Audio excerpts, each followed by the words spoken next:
नमस्कार, मैं पीयूष रंजन झा और आप देख रहे हैं बिहान एक्सप्लेनर। बिहान एक्सप्लेनर में आज चर्चा बिहार को विशेष राज्य के दर्जे दिए जाने से जुड़ी है। बिहार को विशेष राज्य का दर्जा दिए जाने की मांग वैसे तो वर्षों पुरानी है और मुख्यमंत्री नीतीश कुमार इस मुद्दे पर मुखर भी रहते हैं। बिहार विधानमंडल से सर्वसम्मति से यह विषय पारित है और हर बिहारवासी की चाहत है कि बिहार को विशेष राज्य का दर्जा मिले और बिहार गरीबी, पलायन और बेरोजगारी जैसे आर्थिक संकट से आजाद होकर देश के आर्थिक संपन्न राज्यों के साथ विकसित राष्ट्र के निर्माण में योगदान दे। जातीय जनगणना के बाद पिछले साल 2023 में भी नीतीश कुमार की कैबिनेट ने बिहार को विशेष राज्य देने का मांग किया था और मांग को लेकर 2.5 लाख करोड़ रुपए की मांग मोदी सरकार से की थी। बिहार को विशेष राज्य की मांग के पीछे तब नीतीश सरकार ने जातीय जनगणना के आधार पर मजबूत तर्क भी प्रस्तुत किए थे। सरकार ने बताया था कि बिहार में 34.13% लोग गरीब हैं, सबसे कम 63.74% लोग हर महीने 10,000 रुपए से भी कम कमाते हैं और बिहार में केवल 9.83% लोग ही 20,000 रुपए से लेकर 50,000 रुपए तक महीना कमाते हैं। केंद्र सरकार ने इस संबंध में रघुराम कमेटी का गठन किया था, जिसने भी माना था बिहार देश के सर्वाधिक पिछड़े 10 राज्यों में शामिल है। इस आधार पर भी बिहार को विशेष राज्य का दर्जा देने की मांग को मजबूती मिलती है। आज जब 2024 लोकसभा चुनाव के नतीजे घोषित हो चुके हैं और हम इतिहास के ऐसे मोड़ पर खड़े हैं जहां से बिहार को विशेष राज्य का दर्जा मिलने की थोड़ी सी आशा की किरण दिखी है, आज इसी विषय पर हम विस्तार से समझेंगे कि बिहार को विशेष राज्य का दर्जा देने से बिहार के आम नागरिकों को क्या लाभ होगा। बिहान एक्सप्लेनर में हमारे गेस्ट हैं पटना के सार्थक संवाद के डायरेक्टर सर्वेश कुमार जी। सर्वेश कुमार जी, सर आपका स्वागत है। सर, सबसे पहले हमें ये बताइए कि स्पेशल स्टेटस विशेष राज्य के दर्जा का मतलब क्या होता है और बिहार को इसकी जरूरत क्या है? पीयूष, वर्तमान में भारत में 11 राज्य हैं, अगर केंद्र शासित प्रदेश जम्मू कश्मीर को भी शामिल कर ले तो, जिन्हें स्पेशल स्टेटस प्राप्त है। बेसिकली यह देखें कि आखिर स्पेशल स्टेटस की स्थिति में लाभ क्या होता है। तो 3 तरह के लाभ होते हैं। नंबर 1, सेंट्रली स्पॉन्सर्ड प्रोग्राम जो होते हैं उसमें सेंटर और स्टेट का जो शेयर होता है, अगर देखा जाए सामान्य स्थिति में वो शेयर 70-30 होता था। विशेष दर्जे की स्थिति में मतलब 70-30 का मतलब यह हुआ कि 70% जो है ऋण के रूप में मिलता है और 30% जो है वो ग्रांट के रूप में मिलता है। और ऋण और ग्रांट का बेसिक डिफरेंस यह होता है कि जहां ऋण लायबिलिटी को क्रिएट करता है, जिसे लौटाए जाने की जिम्मेवारी होती राज्य की, वहीं ग्रांट के रूप में जो राशि प्राप्त होती है उसकी लायबिलिटी नहीं होती है। मतलब यह सेंट्रली स्पॉन्सर्ड प्रोग्राम में ऋण की मात्रा ज्यादा होती है सामान्य राज्यों के कंटेक्स्ट में और ग्रांट की मात्रा कम होती है। लेकिन स्पेशल स्टेटस वाले जो स्टेट्स होते हैं उनके कंटेक्स्ट में देखा जाए तो ऋण की मात्रा मेयर 10% होती है, ग्रांट की मात्रा 90% होती है। तो ये रेशियो जस्ट पलट जाता है और कहीं अधिक फेवरेबल सिचुएशन क्रिएट होता, जो स्टेट के रेवेन्यू पर प्रेशर को कम करता है और स्टेट को इस बात की छूट देता है कि वे अपने रिसोर्सेज का अपनी प्राथमिकताओं के अनुसार अदर जगहों पर इस्तेमाल कर सके, जिसके कारण स्टेट अपनी नीड्स और रिक्वायरमेंट को प्रायोरिटाइज करते हुए उसको बेहतर तरीके से रिस्पॉन्ड करने की स्थिति में। दूसरा फायदा होता है कि सेंटर के द्वारा स्टेट को जो कंडीशनल फंड दिए जाते, अक्सर ऐसे फंड फिनेंशियल ईयर के भीतर खर्च करने होते हैं। अगर उन्हें राज्य सरकारें फिनेंशियल ईयर के भीतर खर्च करने की स्थिति में नहीं होती तो वे फंड लैप्स कर जाते हैं और वापस सेंटर के पास आ जाते हैं। लेकिन स्पेशल स्टेटस की स्थिति में ये फंड लैप्स नहीं करते, बल्कि ये फंड नेक्स्ट ईयर ट्रांसफर हो जाते हैं। तो दूसरा फायदा फंड लैप्सिंग की समस्या से मुक्ति मिलती है। तीसरा फायदा होता कि जो निवेशक हैं उनको प्रत्यक्ष और अप्रत्यक्ष दोनों करों में राहत मिलती है स्पेशल स्टेटस की स्थिति में। और इस राहत के कारण निवेशक के प्रॉफिट मार्जिन के बढ़ने की संभावना होती और इससे राज्य में निवेश को बल मिलता है, जो इंडस्ट्रियल ग्रोथ के साथ साथ इकोनॉमिक ग्रोथ को एक्सेलरेट करने में वो सहायक होता है। तो ये जो 3 स्पेसिफिक बेनिफिट है, और चौथा बेनिफिट जो हमने इसी के साथ कहा कि स्टेट के रिसोर्सेज पर दबाव का कम होना, स्टेट के पास एडिशनल रिसोर्सेज का जो है उपलब्ध होना, जिस एडिशनल रिसोर्सेज का स्टेट अपनी ग्रोथ, अपनी नीड और रिक्वायरमेंट के हिसाब से खर्च कर सके, अपनी प्रायोरिटी के हिसाब से खर्च सके। 4 बेनिफिट होते हैं स्पेशल स्टेटस के। अब प्रश्न का दूसरा पहलू है, दूसरा पहलू यह है कि सवाल यह उठता कि किसी स्टेट को अगर स्पेशल स्टेटस दिया जाता है, तो ये मेयर पॉलिटिकली तो नहीं होता है, उसका एक क्राइटेरिया होता है और उस क्राइटेरिया को प्लानिंग कमीशन के फेज में प्लानिंग कमीशन के द्वारा निर्धारित किया गया और टाइम टू टाइम उस क्राइटेरिया को रिव्यू भी किया गया। वर्तमान स्थिति में 5 क्राइटेरिया है, जिस 5 क्राइटेरिया को कोई स्टेट अगर फुलफिल करता है तो ऐसी स्थिति में उसे स्पेशल स्टेटस दिया जा सकता है। नंबर 1, पहाड़ी और दुर्गम क्षेत्र, अगर हम कहें तो डिफिकल्ट टेरेन। नंबर 2, कम जनघनत्व और अत्यधिक जनजातीय आबादी। नंबर 3, अंतर्राष्ट्रीय सीमा पर महत्वपूर्ण सामरिक अवस्थिति। नंबर 4, अवसंरचनात्मक आर्थिक पिछड़ापन। नंबर 5, कमजोर और अवहनीय वित्तीय स्थिति। तो ये जो 5 क्राइटेरिया निर्धारित किए गए हैं स्पेशल स्टेट्स के लिए, तो अगर आप गौर करें तो बिहारी डिफिकल्ट ज्योग्राफिकल टेरेन की कसौटी पर खरा नहीं उतरता। बिहार का अधिकांश हिस्सा, नॉर्थ बिहार से लेकर के साउथ बिहार तक का इलाका, अधिकांश हिस्सा जो है वो मैदानी इलाके के अंतर्गत आता है। तो हम इस आधार पर यह क्लेम नहीं कर सकते कि पहाड़ी और दुर्गम क्षेत्र अधिकांश है इसलिए स्पेशल स्टेटस मिलना चाहिए, जैसा नॉर्थ ईस्ट के स्टेट्स के कंटेक्स्ट में होता, जैसा अदर स्पेशल स्टेट्स के कंटेक्स्ट में है। दूसरा, lower population density and larger tribal population. अगर बिहार के कंटेक्स्ट में देखें तो ट्राइबल पॉपुलेशन जो है यहाँ मार्जिनल है और बिहार लोअर पॉपुलेशन डेंसिटी वाले स्टेट में नहीं है, बल्कि बिहार पॉपुलेशन डेंसिटी के मामले में देश को लीड कर रहा है वर्तमान में। तो इस दूसरे क्राइटेरिया पर भी बिहार खरा नहीं उतरता। तीसरा क्राइटेरिया है सीमा पर महत्वपूर्ण सामरिक अवस्थिति।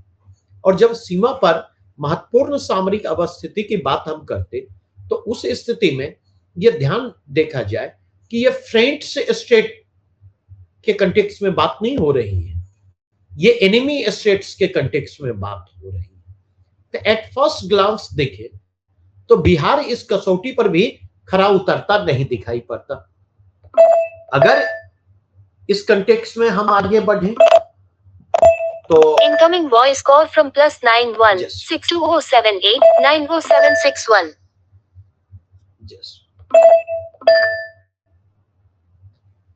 नेक्स्ट अगर हम बात करें तो चौथा है इंफ्रास्ट्रक्चरल बैकवर्डनेस, इकोनॉमिक बैकवर्डनेस। तो स्पेशल स्टेटस के कंटेक्स्ट में जो ये क्राइटेरिया है, इस क्राइटेरिया पर Bihar incoming voice call from +91 62078 90761। Bihar खरा उतरता दिखाई पड़ता है। पांचवा है कमजोर और actually infrastructural backwardness and economic backwardness की कसौटी पर इस पैरामीटर पर बिहार खरा उतरता है। और पांचवा है फिनेंशियल कंडीशन की वायबिलिटी का प्रश्न। तो अगर इस कंटेक्स्ट में देखा जाए तो नॉर्मली देखा जाए तो एक लंबे समय से बिहार जो है रेवेन्यू सरप्लस स्टेट की कैटेगरी में आता है। यद्यपि कोविड बाद के दौर में जो है 2-3 वर्षों तक बिहार रेवेन्यू डेफिसिट की स्थिति में रहा है, लेकिन 2023-24 के कंटेक्स्ट में बात करें तो इसने अगेन रेवेन्यू सरप्लस के स्टेटस को प्राप्त कर लिया है। तो एट फर्स्ट ग्लांस अगर देखा जाए तो जो 5 पैरामीटर्स निर्धारित किए गए हैं स्पेशल स्टेटस के लिए, उनमें एक पैरामीटर को देखा जाए, economic backwardness and infrastructural backwardness, उस पैरामीटर को छोड़ दे तो बिहार स्पेशल स्टेटस के किसी पैरामीटर पर खरा नहीं उतरता। इस कंटेक्स्ट में देखें तो एक बिंदु में और एड ऑन करना चाहूंगा। जिस रघुराम राजन समिति की रिपोर्ट का आपने हवाला दिया, उस रघुराम राजन समिति ने स्पेशल स्टेटस के पूरे कॉन्सेप्ट को ही खारिज किया और बिहार को देश के 10 सर्वाधिक पिछड़े राज्यों के रूप में रेफर करते हुए उसके लिए स्पेशल पैकेज की सिफारिश की थी। अगेन एक बिंदु की और हम बात करें, सवाल यह उठता, भारत में वर्तमान में 28 राज्य हैं, 28 राज्यों में 10 को स्पेशल स्टेटस हमने ऑलरेडी दे रखा है। एक लंबे समय से केवल बिहार के द्वारा ही नहीं, उड़ीसा के द्वारा, आंध्र प्रदेश के द्वारा, राजस्थान के द्वारा स्पेशल स्टेटस के डिमांड किए जा रहे हैं। तो ऐसी स्थिति में, और हम इस बात को भी ध्यान रखें, वर्तमान में अगर नीतीश सरकार की विशेष दर्जे की मांग मानी जाती है तो चंद्रबाबू नायडू भी मौजूद हैं इस ऐसी मांगों के साथ, और नीतीश जी के तुलना में चंद्रबाबू नायडू के पास सांसदों की भी संख्या ज्यादा है। तो यह एक तरह से पेंडोरा बॉक्स को खोलना भी होगा। तो ये वे कंटेक्स्ट हैं जिस कंटेक्स्ट में स्पेशल स्टेटस के संदर्भ में बिहार की दावेदारी कमजोर पड़ती है। और कंक्लूसिवली अगर मैं कहूं तो जो चीजें बिहार के स्पेशल स्टेटस के डिमांड के अगेंस्ट जाती है वह यह कि बिहार स्पेशल स्टेटस के लिए जो निर्धारित पैरामीटर है उस पैरामीटर पर खरा नहीं उतरता, और अगर बिहार को स्पेशल स्टेटस दिया जाना है तो उस स्थिति में स्पेशल स्टेटस के जो पैरामीटर है उनको रिव्यू करने की जरूरत होगी। हाँ, इसके कुछ ऐसे पहलू हैं जिसके कंटेक्स्ट में निश्चित तौर पर मुझे ऐसा लगता है कि बिहार के स्पेशल स्टेटस के जो डिमांड है वो जस्टिफाइड है और उनको रैशनलाइज किया जा सकता है। सर, आपने एक राज्य के तौर पर बिहार को क्या लाभ होगा और क्या क्राइटेरिया है एक विशेष राज्य का दर्जा देने के लिए, इसकी चर्चा की है।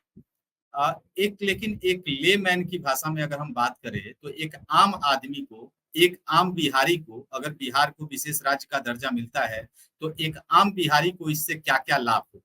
कि अगर स्पेशल स्टेटस बिहार को मिलता है तो ऐसी स्थिति में बिहार के ग्रोथ एंड डेवलपमेंट को गति मिलेगी, नंबर 1। नंबर 2, बिहार के इकोनॉमिक ग्रोथ को गति मिलेगी।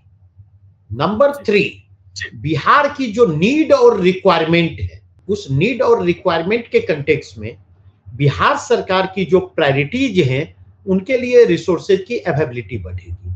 और निश्चित तौर पर अगर इकोनॉमिक ग्रोथ और डेवलपमेंट की प्रक्रिया तेज होती है तो इकोनॉमिक ग्रोथ के बेनिफिट जो है वह निचले पायदान पर मौजूद लोगों तक पहुंचेंगे, उनके पर कैपिटा इनकम में वृद्धि होगी, उनकी परचेजिंग पावर में वृद्धि होगी, डिमांड बढ़ेगा, मार्केट एक्सपेंड करेगा, और इसका फायदा ओवरऑल बिहार की लोगों को भी मिलेगा और बिहार की इकोनॉमी को भी मिलेगा। एक और पहलू कहना चाहूंगा, ऑब्वियसली जब ग्रोथ एंड डेवलपमेंट को गति मिलेगी तो निश्चित तौर पर रोजगार के नए अवसर भी सृजित होंगे, और अगर रोजगार के नए अवसर सृजित होते तो निश्चित तौर पर माइग्रेशन को लेकर जो बिहार पर लगातार दबाव बना हुआ है वो दबाव भी कम होगा। बिहार के ब्रेन और बिहार के रिसोर्सेज दोनों का बिहार में इस्तेमाल संभव हो सकेगा। बिहार के ग्रोथ और डेवलपमेंट में बिहार का ब्रेन भी और बिहार का रिसोर्सेज भी अपने पॉजिटिव और सिग्निफिकेंट रोल को प्ले करने में सक्षम होगा। एक तरह से अभी सूचना जो मिल रही है सूत्रों के हवाले से, अखबारों में, मीडिया में ये बातें तो चल तो रही हैं कि वित्त मंत्रालय के अंदर कुछ अधिकारी जो हैं वो बात कर रहे हैं, एक फॉर्मूला निकालने की कोशिश की जा रही है कि नीतीश कुमार जी की जो डिमांड है या बिहार सरकार की जो डिमांड है विशेष राज्य के पैकेज की, उसको किसी तरह से एक फॉर्मूले के तहत आगे बढ़ाया जाए। और जो सूत्रों के हवाले से खबर ये मिल रही है कि तकरीबन 1 लाख करोड़ रुपए जो बिहार सरकार की मांग है 2.5 लाख करोड़ रुपए, उसको घटाकर 1 लाख करोड़ रुपए तक देने की बात, एक पैकेज की बात की जा रही है। लेकिन इसकी अवधि बढ़ाने की बात हो रही कि ये 1 साल के लिए नहीं होकर आगे कुछ सालों तक के लिए ये चले। लेकिन मैं आपसे ये जानना चाहूंगा कि ये कितना इस बिहार राज्य का दर्जा और ये जो पैकेज की बात हो रही है, दोनों में डिफरेंस क्या है? विशेष दर्जे की मांग अचानक से जो तेज हुई है, अगर आप देखें, ना तो मैंने जेडीयू के किसी नेता के मुंह से विशेष दर्जे की मांग की बात सुनी है पिछले इलेक्शन रिजल्ट आने के बाद से अभी तक। और अगर आप पैटर्न नोटिस करने की कोशिश करें तो जहां तक मेरी समझ कहती है, स्पेशल स्टेटस की मांग एक राजनीतिक मांग है और यह मांग तभी जोर पकड़ी है जब बिहार और केंद्र में दोनों में दो भिन्न दलों की सरकारें हों, दो भिन्न गठबंधन की सरकारें।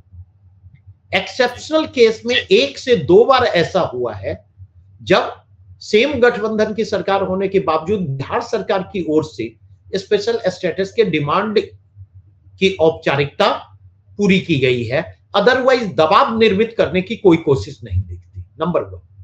नंबर 2, अगर देखा जाए तो विशेष दर्जे की मांग को बिहार के संदर्भ में अभी नीतीश जी की बजाय उनके विरोधियों ने उछाला है।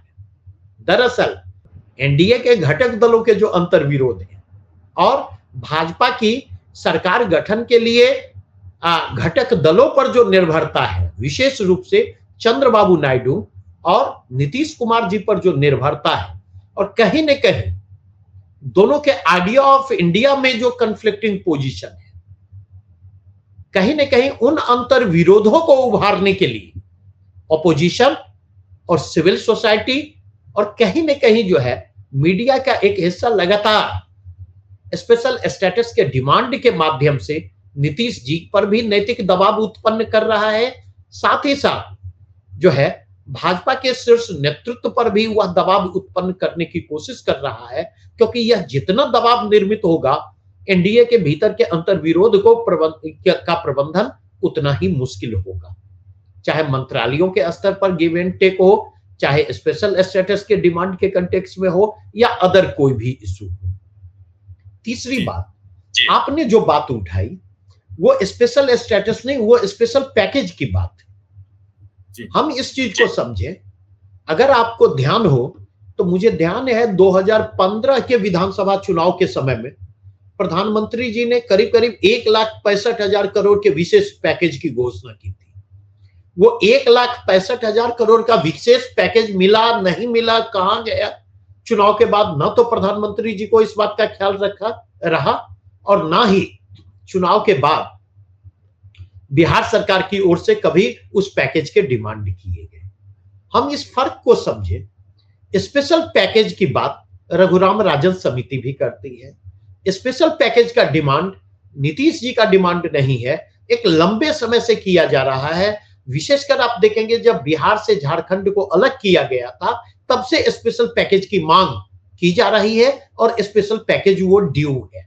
यह बात अलग है कि बिहार का यह दुर्भाग्य रहा कि अधिकांश समयों में केंद्र में जिस दल की सरकार रही है, बिहार में उसके विरोधी गठबंधन या विरोधी दल की सरकार रही है और कहीं ना कहीं इस पॉलिटिकल डिफरेंसेस की कीमत बिहार को ग्रोथ एंड डेवलपमेंट के फ्रंट पर चुकानी पड़ी, रिसोर्सेज की अवेलेबिलिटी के फ्रंट पर चुकानी पड़ी और कहीं ना कहीं बिहार के साथ जो है केंद्र के द्वारा फंडिंग में राजनीतिक स्तर पर भेदभाव किए गए। अगर स्पेशल पैकेज मिलता, स्पेशल पैकेज मिलने से ना तो फंड लैप्स की समस्या समाप्त होगी, स्पेशल पैकेज मिलने से जो बिहार के पास अवेलेबल रिसोर्सेज हैं, अवेलेबल रिसोर्सेज का बिहार सरकार अपनी प्रायोरिटी के हिसाब से इस्तेमाल नहीं कर पाएगी। स्पेशल पैकेज न मिलने की स्थिति में बिहार में निवेशकों को जो राहत मिल सकती है, स्पेशल स्टेटस की स्थिति में निवेशकों को वह राहत नहीं मिलेगी। और हम इस बात को नहीं भूलें कि पिछले करीब 19 वर्षों से जदयू और नीतीश कुमार जी बिहार में सरकार को नेतृत्व प्रदान कर रहे हैं। लेकिन 19 वर्षों से लगातार बिहार सरकार को नेतृत्व प्रदान करने के बावजूद आप जाकर के देखें निवेश के मामले में बिहार की क्या स्थिति है, एफडीआई के संदर्भ में क्या स्थिति है, इंडस्ट्रियल ग्रोथ के संदर्भ में क्या स्थिति। तो इन तमाम समस्याओं का हल स्पेशल पैकेज से नहीं होने जा रहा है। इन तमाम समस्याओं का हल अगर आप तलाशना चाहते तो उसके लिए आपको स्पेशल स्टेटस की तरफ बढ़ना होगा।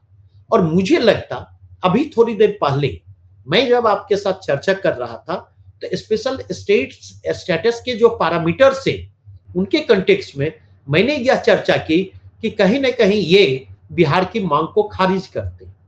लेकिन अगर उस पैरामीटर से इतर हट करके देखें तो बिहार के कंटेक्स्ट में पॉपुलेशन और रिसोर्सेज के डिस्ट्रीब्यूशन का जो इम्बैलेंसेज है उस इम्बैलेंसेज के लिए बिहार जिम्मेवार नहीं है।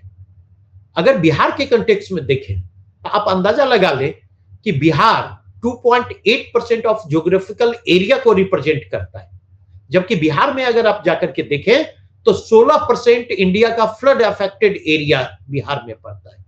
तो ये जो इम्बैलेंसेज है इसके कारण बिहार के रिसोर्सेज पर जो एडिशनल दबाव उत्पन्न होते हैं, ठीक है, डिफिकल्ट टेरेन, ज्योग्राफिकल टेरेन ये नेचुरल कंस्ट्रेंट है ना ग्रोथ एंड डेवलपमेंट में।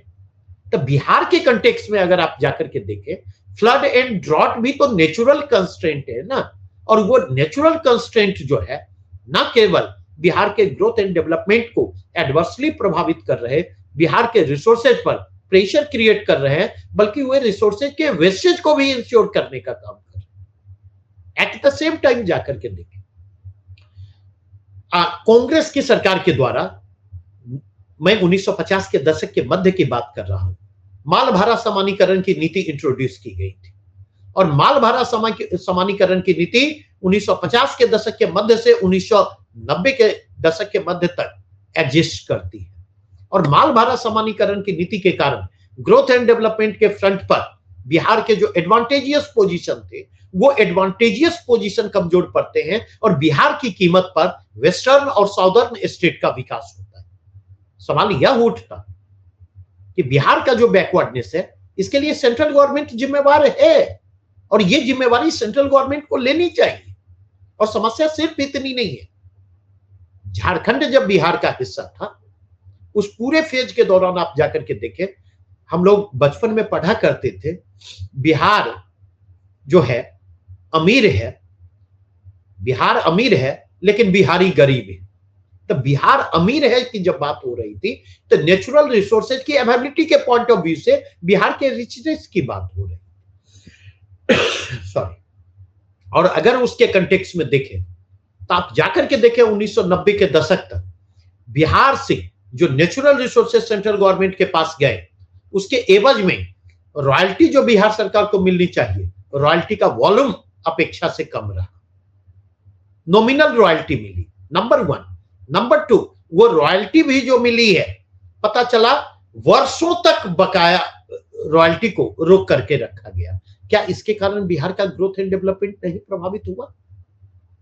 आज के कंटेक्स्ट में देखें, ह्यूमन डेवलपमेंट के डिफरेंट इंडिकेटर्स पर जाकर देखें, socio economic growth and development के डिफरेंट इंडिकेटर पर जाकर के देखें, इंफ्रास्ट्रक्चरल ग्रोथ के डिफरेंट इंडिकेटर के फ्रंट पर जाकर के देखें, बिहार जो है पिछड़े राज्यों में अगर आप देखें तो अंतिम पायदान पर या सेकेंड लास्ट पायदान पर दिखाई पड़ता। सवाल यह उठता है कि क्या इसके लिए बिहार और बिहार के लोग अकेले जिम्मेवार हैं या इसके लिए नेचुरल फैक्टर भी जिम्मेवार है, हिस्टोरिकल फैक्टर भी जिम्मेवार है और कहीं ना कहीं जो है केंद्र सरकार की भी जिम्मेवारी बनती है।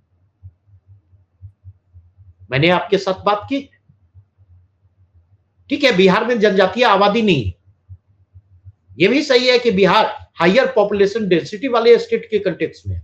तो सवाल यह उठता कि अगर बिहार हायर पॉपुलेशन डेंसिटी वाले स्टेट में है तो उसकी रिसोर्स रिक्वायरमेंट तो और अधिक होगी उस हायर पॉपुलेशन के लिए, उस हायर पॉपुलेशन के बेसिक मिनिमम नीड्स को फुलफिल करने के लिए। अगेन अगर हम देखें, बात होती है, मैंने ही बात की कि ये फ्रेंडली नेबरिंग कंट्री जो है उनके कंटेक्स्ट में नहीं, एनिमी कंट्री के कंटेक्स्ट में बात हो रही है। Significant geographical location at the international border. सवाल यह है कि नेपाल आज कहने भर के लिए हमारा मित्र राष्ट्र है। नेपाल लगातार चीन के प्रभाव में जा रहा है, और अगर आप देखें सैकड़ों चीन स्टडी सेंटर जो है भारत से लगी नेपाल की सीमा पर, सैकड़ों चीन स्टडी सेंटर जो है वो स्थापित हो चुके हैं। वो बिहार की सीमा पर भी आपको दिखाई पड़ेंगे, और ये चाइनीज स्टडी सेंटर की बढ़ती हुई संख्या जो है वह कहीं ना कहीं बिहार और नेपाल के बॉर्डर को जो है पोरस बना देती है। और इस कंटेक्स्ट में देखेंगे तो इंटरनल सिक्योरिटी के फ्रंट पर भी रिस्क को उभर करके सामने आते हैं। उस रिस्क को हम आउटराइटली रिजेक्ट नहीं कर सकते। तो जब हम उन पैरामीटर से इतर हट करके देखें तो हमारे पास लंबी फेहरिस्त है जिसको आधार बना करके बिहार के स्पेशल स्टेटस के डिमांड को जस्टिफाई किया जा सकता, और जिसके कंटेक्स्ट में देखने पर वह जस्टिफाइड लगता है। लेकिन बिहार के साथ जो सबसे बड़ी समस्या है, बिहार की पॉलिटिकल लीडरशिप ने जो है बिहार के साथ जस्टिस नहीं किया, और वो चीजें आज भी दिखेंगी। मैं इसी विषय पर एक सवाल करना चाहता था आपसे। बिहार एक ऐसे मुहाने पर खड़ा है जहां से विशेष राज्य का दर्जा मिलना दिख रहा है कि बिहार को विशेष राज्य का दर्जा मिल सकता है। ऐसी परिस्थिति में नीतीश कुमार, बिहार के मुख्यमंत्री नीतीश कुमार जी, जो लगातार इस विषय को उठाते रहे हैं, कैबिनेट से पास हुआ, बिहार के विधानसभा से पास हो चुका है ये प्रस्ताव, क्या आपको लगता है कि मोदी सरकार को नीतीश कुमार जी मनवा लेंगे इस विषय पर? पीयूष, जहां तक मेरी समझ कहती है, और यह समझ निराधार नहीं है, बिहार के लिए विशेष दर्जे में नीतीश जी की कोई रुचि नहीं है। नीतीश जी की रुचि मूलतः राजनीति में है, नंबर 1। नंबर 2, बिहार को जितना देना था नीतीश जी को वो दे चुके। नीतीश जी अगर देखा जाए तो ग्रोथ एंड डेवलपमेंट के फ्रंट पर बिहार के लिए एक बर्डन बनते जा रहे हैं, मुझे यह कहने में हिचक नहीं होगी। तीसरी चीज, आज के कंटेक्स्ट में नीतीश जी केवल और केवल अपने पॉलिटिकल सर्वाइवल को इंश्योर करने के लिए अपॉर्चुनिस्ट पॉलिटिक्स कर रहे हैं। उन्होंने जो अपनी एक छवि निर्मित की अपने शासन के शुरुआती 10 वर्षों के दौरान, सुशासन वाली छवि, नैतिक वाली छवि, पिछले 10 वर्षों के दौरान अगर देखा जाए तो वो छवि तार-तार हो चुकी है। और आज बिहार में नीतीश कुमार जी, और बिहार ही नहीं देश की राजनीति में नीतीश कुमार जी अवसरवादी राजनीति के पर्याय में तब्दील हो चुके हैं। मुझे नहीं लगता कि नीतीश कुमार जी में इतना नैतिक बल है, जनता दल यू में इतना नैतिक बल है कि वह बिहार के लिए स्पेशल स्टेटस का डिमांड मजबूती के साथ नई सरकार के सामने कर सके, बार्गेन उसे कर सके, और जरूरत पड़ने पर वह डट करके खड़ी हो सके। पर्सनली आई डाउट, मुझे इस बात में संदेह है, क्योंकि आज केंद्र में मोदी जी के नेतृत्व में सरकार बनवाने के लिए जो है अगर जरूरत पड़ी तो संसाधनों को पानी की तरह बहाने से परहेज नहीं किया जाएगा। 3 जून को मार्केट का रिस्पांस जो है, स्टॉक मार्केट के रिस्पांस को देखें, 4 जून को स्टॉक मार्केट के रिस्पांस को देखें, उसके माध्यम से आप आसानी से इस बात का अंदाजा लगा सकते हैं। और जरूरत पड़ी तो इसके लिए जदयू को भी तोड़ा जा सकता है, जरूरत पड़ी तो इसके लिए टीडीपी को भी तोड़ा जा सकता है, जरूरत पड़ी तो इसके लिए अन्य विपक्षी दलों को भी तोड़ा जा सकता है। तो पर्सनली मुझे संदेह है नीतीश जी के द्वारा विशेष दर्जे को लेकर जो भी राजनीति की जा रही है उसके कंटेक्स्ट में मैं यही कहना चाहूंगा, यह ढोंग ढोंगियों का है खाने के वास्ते, हरिनाम रख छोड़ा है पुजाने के वास्ते। अगर आपको हमारा वीडियो पसंद आया हो तो बिहान इंडिया के चैनल को लाइक कीजिए, सब्सक्राइब कीजिए और अपने परिवार और अपने दोस्तों के साथ शेयर करना ना भूलें। साथ ही हमारा बेल आइकन भी जरूर दबाएं, और हमारा चैनल ट्विटर, फेसबुक और यूट्यूब पे है, तो तीनों जगह अपना सपोर्ट जरूर दिखाएं।